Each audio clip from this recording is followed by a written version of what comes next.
Welcome back to invest John by Ehsan. दोस्तों, market को लेके मल्टीपल न्यूज़ और अपडेट्स आ रहे हैं जिसको इस वीडियो में हम लोग डिटेल वे में कवर करेंगे। तो आइए फटाफट से शुरू करते हैं। तो सबसे पहले बात करते हैं दोस्तों यहाँ पे निफ्टी 50 की।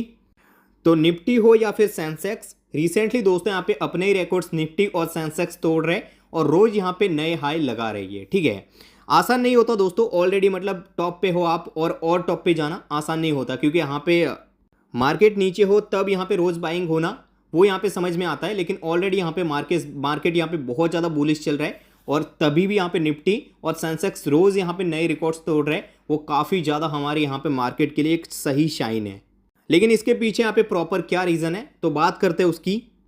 तो उसके पीछे का रीज़न है दोस्तों, यहाँ पे मार्केट में बुल्स पूरी तरीके से एक्टिव हो चुके हैं और मार्केट को बहुत ज़्यादा बुलिश बना रहे हैं। लेकिन उसके पीछे क्या प्रॉपर रीजंस है उसकी अगर बात करें तो एक न्यूज़ तो दोस्तों आप लोगों को पता ही है कि इंटरेस्ट रेट यहाँ पे कम होने से इंडियन मार्केट को बहुत ज़्यादा फायदा होने वाला है। क्यों होगा उसकी आगे बात करते हैं।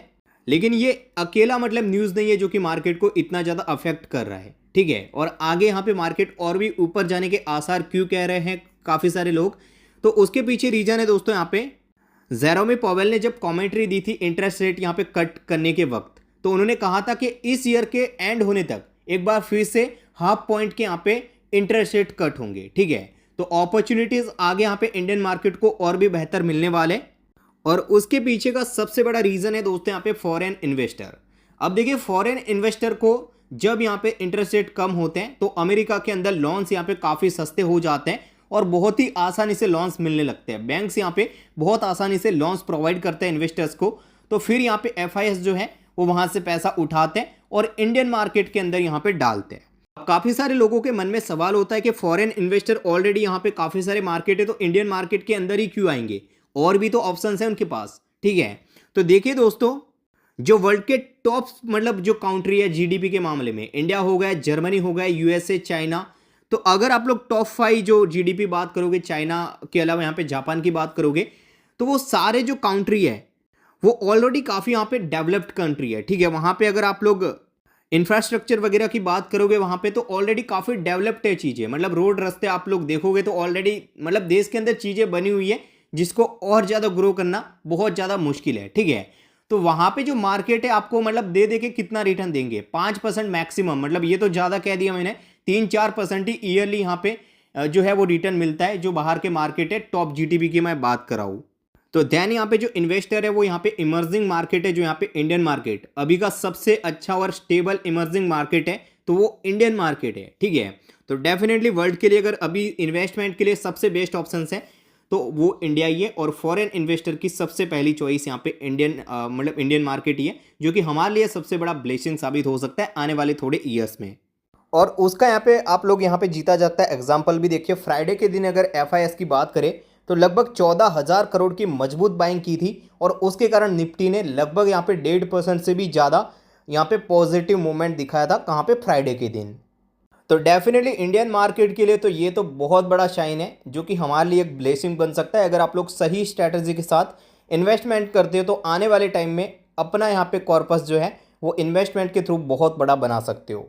आपकी इन्वेस्टमेंट को बेहतर बनाने के लिए आप लोग यहाँ पे हमारे चैनल को सब्सक्राइब कर सकते हो, क्योंकि दोस्तों मैंने बहुत सारी मेहनत के बाद मेरी इन्वेस्टमेंट को बहुत बेहतर किया है। और जब मैंने मार्केट की शुरुआत की थी आज से थोड़े साल पहले, तब मेरे पास बहुत छोटा सा कॉर्पस था जिसको मैंने बहुत अच्छे से ग्रो किया है। और आने वाले टाइम के अंदर मेरा पोर्टफोलियो का वीडियो भी मैं आपको दूंगा, तो डेफिनेटली आपको वैल्यू मिल रही है। तो चैनल को सब्सक्राइब करके नोटिफिकेशन बेल आइकन को दबा दीजिएगा ताकि आप लोगों को यहाँ पे आने वाले हमारे वैल्यूएबल शेयर मार्केट से जुड़े वीडियोज़ के अपडेट्स प्रॉपर मिलते रहे।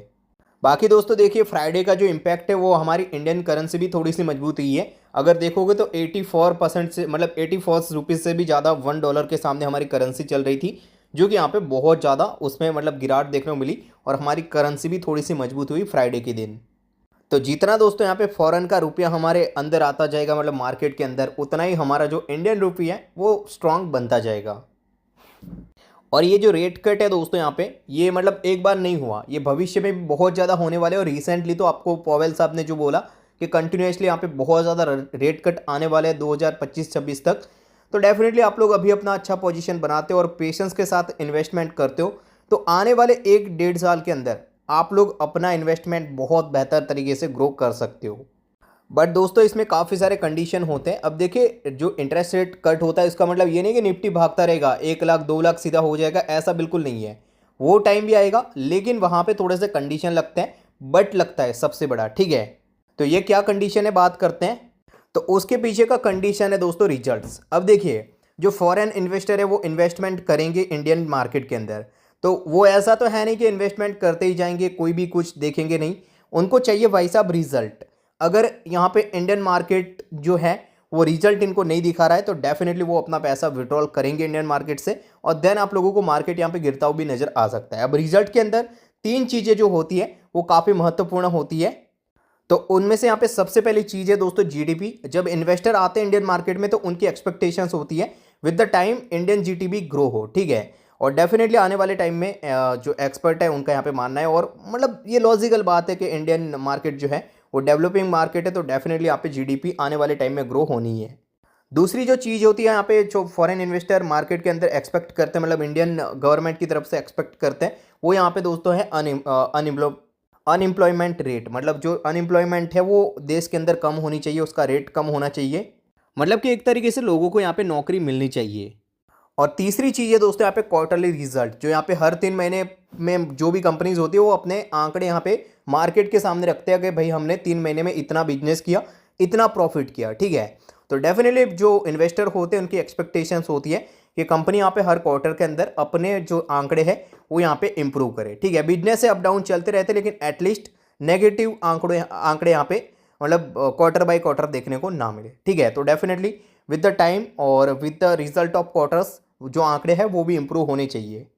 और इस सिनेरियो में दोस्तों आपको सबसे ज़्यादा महत्वपूर्ण जो सेक्टर लेके चलना है वो है फाइनेंस सेक्टर।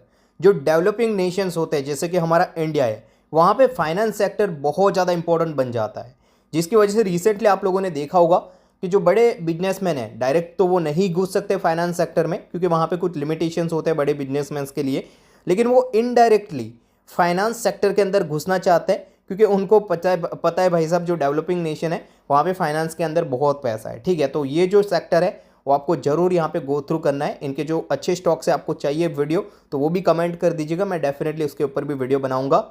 और दूसरा जो सेक्टर है दोस्तों यहाँ पे आईटी सेक्टर। इनके जो यहाँ पे इमर्जिंग जो यहाँ पे स्टॉक्स है जैसे कि उभरते हुए राइजिंग स्टार एक तरीके से कहते हैं ना, वो यहाँ पे स्टॉक्स आपको बहुत बेहतर करके दे सकते हो। और आपने देखा होगा जो बड़ी बड़ी कंपनीज हैं जिनका आईटी से कुछ लेना देना नहीं था उन्होंने भी यहाँ पे अपना बिजनेस जो है वो आईटी में रिसेंटली स्टार्ट कर दिया है। रीज़न क्या है दोस्तों, डेफिनेटली अगर कोई यहाँ पे डेवलपिंग नेशन है उसको अगर सबसे ज़्यादा ग्रो कर सकता है तो वो 3-4 सेक्टर है जैसे कि फाइनेंस है, आईटी सेक्टर है, उसके अलावा इंफ्रास्ट्रक्चर यहाँ पे बहुत महत्वपूर्ण बन जाता है। तो ये 2-3 जो सेक्टर्स है उनके जो बेस्ट स्टॉक्स है वो आपको इन अ लॉन्ग वे बहुत अच्छा वेल्थ बना के दे सकते हैं। तो ये कुछ दोस्तों यहाँ पे न्यूज़ और एनालिसिस है जो कि आपको फ्यूचर इन्वेस्टमेंट के लिए काफ़ी ज़्यादा हेल्पफुल रहा होगा।